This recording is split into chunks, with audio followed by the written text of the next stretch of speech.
How's it going, guys? Welcome back to the channel and welcome back to a lovely morning here in Pattaya. We've got some stories to get into today.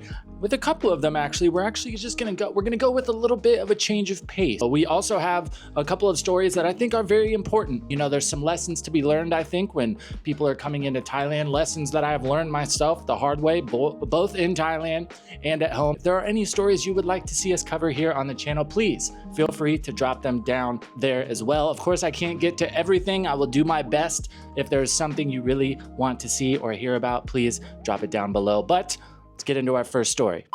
Some good news, some things that I love to see, so let's hop right into it. Coming to us from the tiger, rare big cats return to spotlight in Thai National Park. In a nod to Thailand's Biodiversity, Office of Conservation Area Management 12 has reintroduced footage of a pair of elusive wild cats, a leopard and a black panther, captured roaming together in the forested terrain of Klang Lan National Park in Kam Peng Phet. The discovery has since sparked a long-term collaboration between Klang Lan National Park and WWF Thailand to monitor and study the behavior of the animals. Both cats belong to the same species, Panthera pardus delacouri, I think I nailed that, check me out, commonly known as the Indo-Chinese leopard. The black panther is not a separate species, but rather a leopard exhibiting melanism, a genetic trait that results in an excess of dark pigmentation. Well, first of all, I guess we're learning today. I would kind of consider myself somewhat of a wildlife nerd. I grew up with Animal Planet, Crocodile Hunter, all that stuff. So I thought of all people, I probably should have known that leopards and panthers were the same animal. He was a retard. What? He was a retard.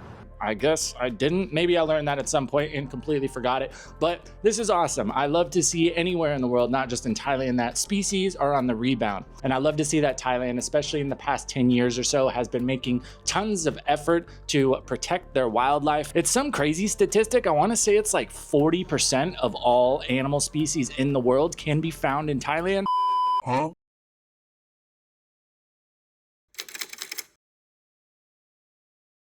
If you spent time in Thailand, you'll know that some places might not be quite as progressive as compared to the West when it comes to wildlife protection, but those things are changing. And also tigers are on the rise in multiple areas across Thailand as well. So I think that is absolutely awesome, even though, that's just more animals in Thailand that if you're out and about in the boonies can absolutely tear you up. Don't even get me started on the snakes, but to see this and to know that they are making an active effort to make sure these animals still have their space, I think that's really cool. Quite a few national parks in Thailand, you may or may not know that. I've been to a couple myself. They are insane. A lot of them look like something out of Jurassic Park. So knowing that these spaces are giving these animals an opportunity to recover is absolutely awesome. Yummy! Now, rolling right into our next story, depending on the way that you look at things, I consider this very good news for Thailand. If you're maybe one of those guys who is a little bit older and kind of just hates everything, you might not consider this good news. But having experienced this in America, I know the type of money that it can bring in and the type of opportunities it can bring in for all different types of vendors, staff, all that types of stuff. It is a lot of money. A lot of people travel to participate in this event. So I'm really happy to see that it is becoming a steadfast thing in Thailand. Future Vibes and Insomniac confirm long-term commitment to EDC Thailand. If you don't know, EDC stands for the Electric Daisy Carnival. It is one of, production-wise, it is the biggest festival in the world. Now, I'm not sure if it is still the biggest in regards to attendance, but at least the main one in Las Vegas. I've been a couple times myself. It is absolutely insane. Future Vibes Thailand, in collaboration with Insomniac, the global entertainment company behind Electric Daisy Carnival, one of the world's largest and most influential electronic music festivals, has reaffirmed a long-term commitment to Thailand. The initiative strengthens Phuket's position as a global destination for music, culture, and high-value tourism while reinforcing Thailand's role on the international festival map. Building on the overwhelming success of its debut edition in 2025, EDC Thailand is advancing under a 5-year strategic roadmap with the ambition of establishing Thailand as one of Asia's leading destinations for electronic music. The long-term initiative is projected to generate more than 12.5 billion Thai baht in economic value and attract over 460,000 international visitors during the 5 years, while increasing Phuket's tourism arrivals in January by more than 25%. Now, of course, these are just projections. We'll have to see how it actually plays out. And given that this is one of the international setups, it's not going to be as big as the main one in Las Vegas. I mean, of course, that kind of goes without saying, but judging by the amount of success that they had this year, I would imagine it's only going to grow. I think this is really awesome. If you don't know, I was a DJ for a very long time in America, so I was very involved in this whole industry. I think it's great. There's a lot of money flowing through. A lot of people travel all over the world to go to these events, so I think it's awesome that Thailand is getting this kind of set up. I think music is a great way to, bring people together and give people opportunity, whether it be people working at the events or, artists who are playing. I think this is a great thing for Thailand's DJs. Kind of the same outlook that I have with F1 possibly coming to Thailand. There's going to be a lot of people that don't like it for the logistical reasons, but at the end of the day, it brings a lot of money. It gets a lot of people paid. It gives a lot of people opportunity. So I think that is awesome. Unfortunately, it can't all be glitter and rainbows today, right? We try to keep everything on this channel like it is in real life, transparent. Good stuff happens, bad stuff happens. And especially when it comes to this next story, as well as our last one, I think there's some very important lessons to be learned here.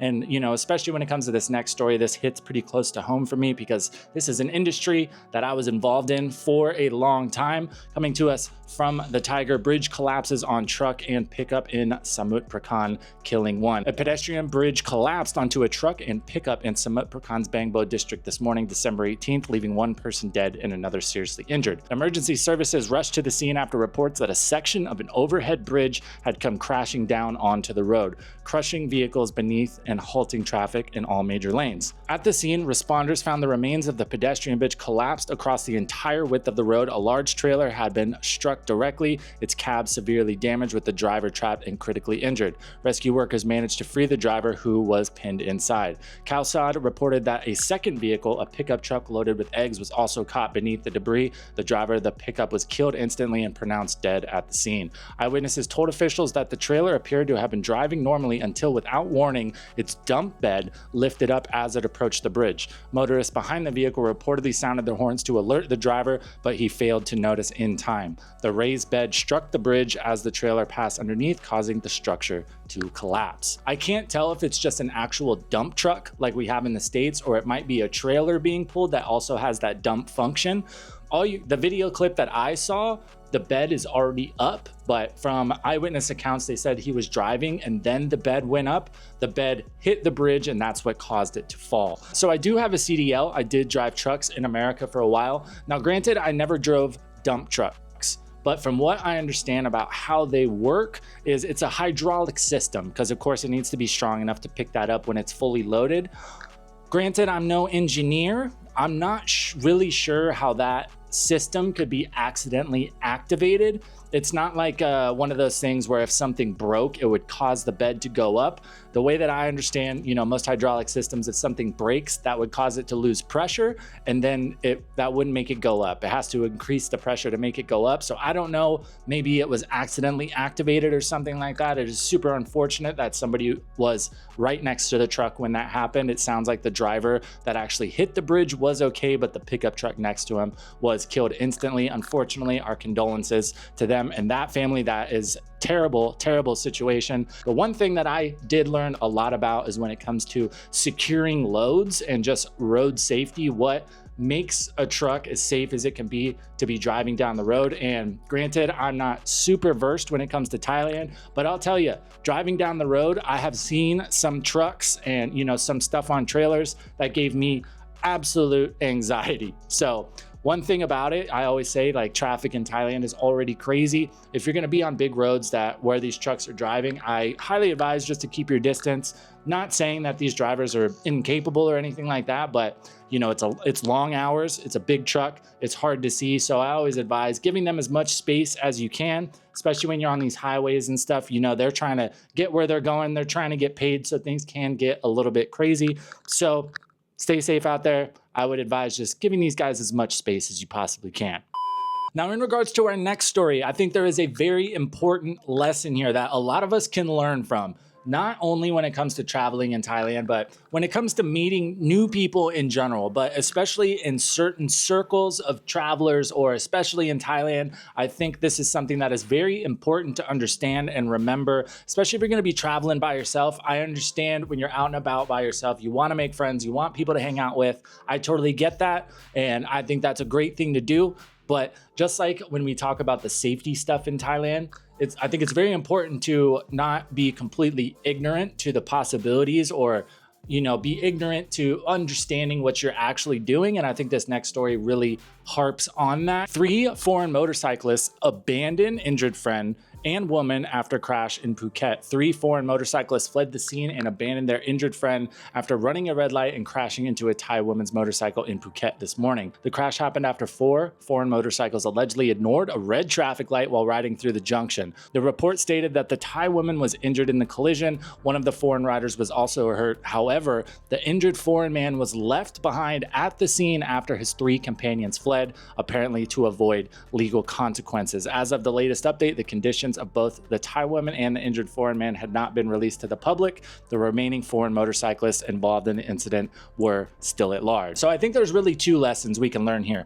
One, I cannot emphasize enough how important it is to understand what's happening when you're on the road riding a motorcycle. I know a lot of people, whether it be vacation, expats, whatever, you get here, everybody's riding bikes, looking fun, and you want to go do it yourself. Maybe you don't have a lot of experience. Everybody that I know, I've been riding motorcycles my whole life. Everybody that I know that has gotten injured or who's gotten into an accident on the road, including myself, probably 95% of those were caused by other people on the road. But this just goes to show there's always somebody who feels like driving like an idiot, especially in these quote unquote party towns like Pattaya and Phuket. But the other lesson here I think is very important to learn is when you're coming here and you meet people. I have met tons of awesome people in Thailand. Don't get me wrong. I've also met some people who are complete dirtbags. It's just like anywhere else in the world. We used to say it in Vegas all the time, and I think it really, holds true to especially Pattaya and Phuket as well. And the way we used to say it is not everybody who comes to Vegas is a dirtbag, but everybody who is a dirtbag wants to go to Vegas. I think a lot of that is true when it comes to tourists in Thailand.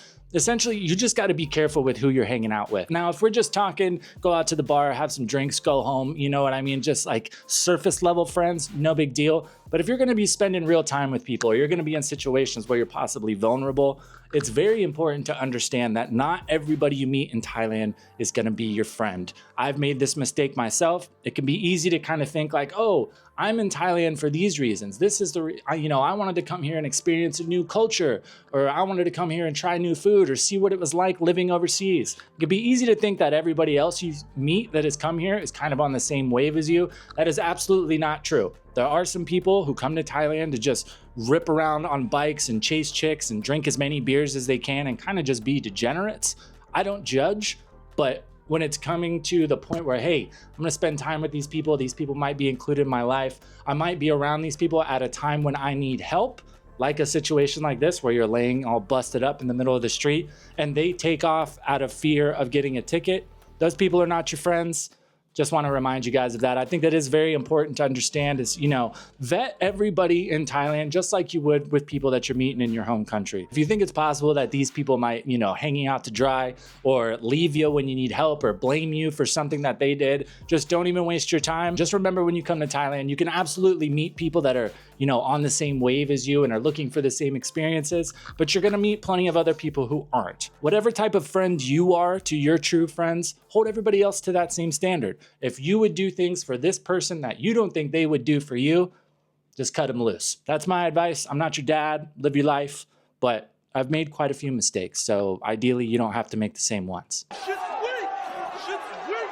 So I do hope, in regards to half our stories today, a little change of pace, some positivity on the horizon, some good things happening. Like we mentioned earlier, if there's, any cool stories, any crazy stories, any nice stories that you feel like we should definitely get out there, help some more people to see, please feel free to drop them down in the comments below. So we are T-minus 1 week until moving to Bangkok. This next week or so is going to be a bit hectic for me. I will be sure to keep you guys updated on what's going on. And once we get to Bangkok, it is full tilt, baby. I've got a whole docket for the first 2 or 3 months of a bunch of cool stuff we're gonna do, cool videos we're gonna make. So if that's something you would like to see, feel free to drop that subscribe below. I hope you have a great day. If you've made it this far, thank you so much for being here.